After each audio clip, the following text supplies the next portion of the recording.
Hello.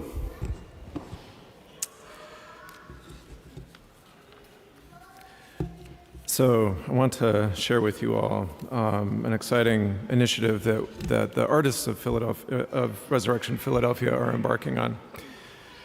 By way of introduction, so our current moment has revealed our societal structures to be alarmingly fragile.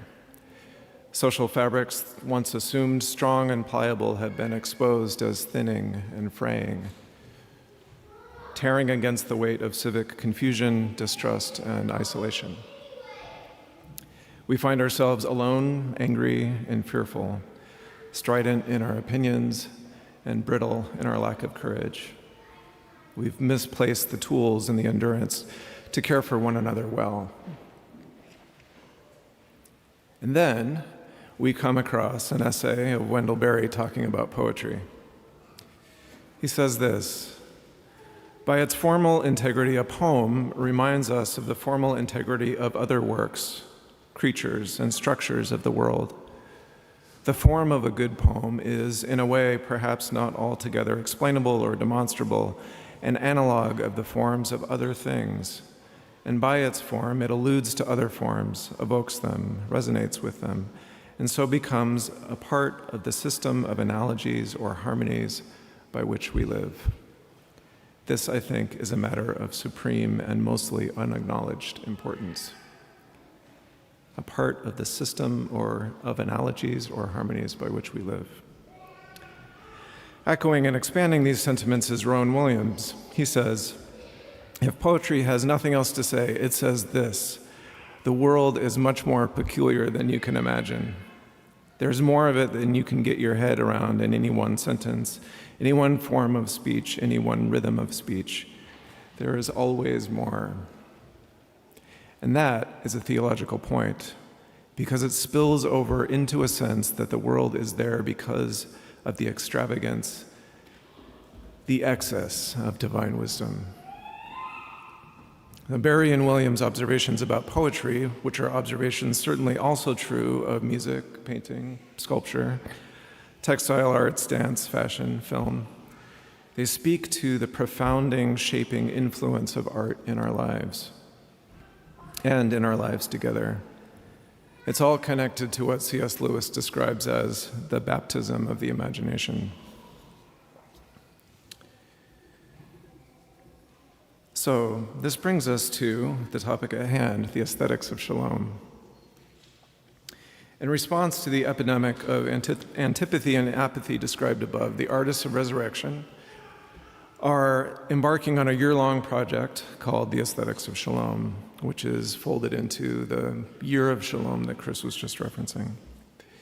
This extended meditation on Shalom, the flourishing wholeness and peace of and in God, will create art and programming that invites our congregation and city into experiences of quiet, slower time, lament, hope, waiting, and wonder.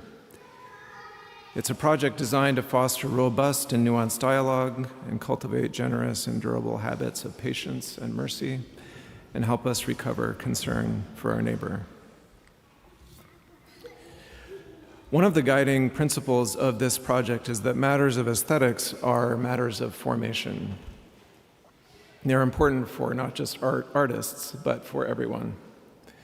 Aesthetics guide how we perceive. In this, they become the perceptual frameworks by which we see and understand the world.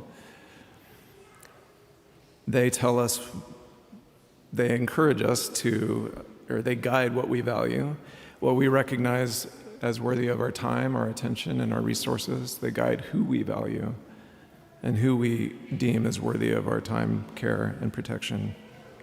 They're an often unexamined lens through which we see and experience our world and discover what we actually worship. So if this is true, then engagement of these questions it becomes a pastoral imperative. The arts and aesthetics emerge as fundamental to discipleship, vital for understanding ourselves and our time, what we're called towards and what we're called to stand against.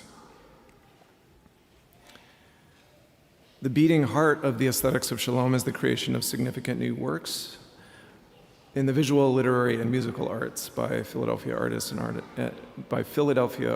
artists in our extended networks.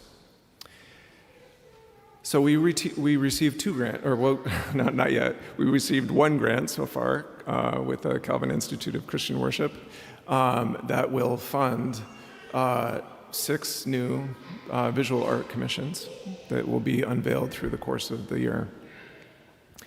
In addition to this, the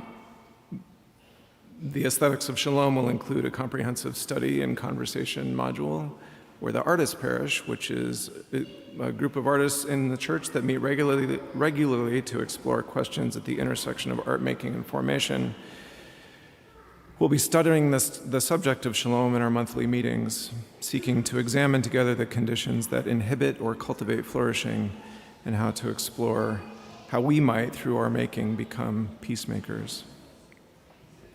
Artist talks and presentations to the congregation and to the larger public will guide others in a similar engagement with art as truth-telling and peacemaking.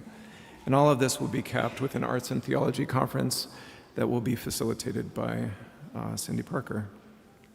It will help us to explore these questions and help widen the aperture of our understanding and guide us as we try to live into shalom with greater integrity.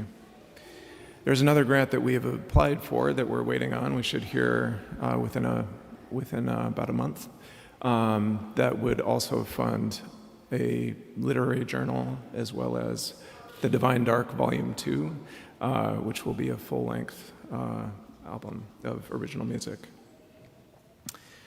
So with all of that, the goal of this project is to present a vision of life that recognizes art as vital to formation and discipleship, and aesthetic literacy as critical for the discernment of the Holy Spirit's leading and the cultivation of courage.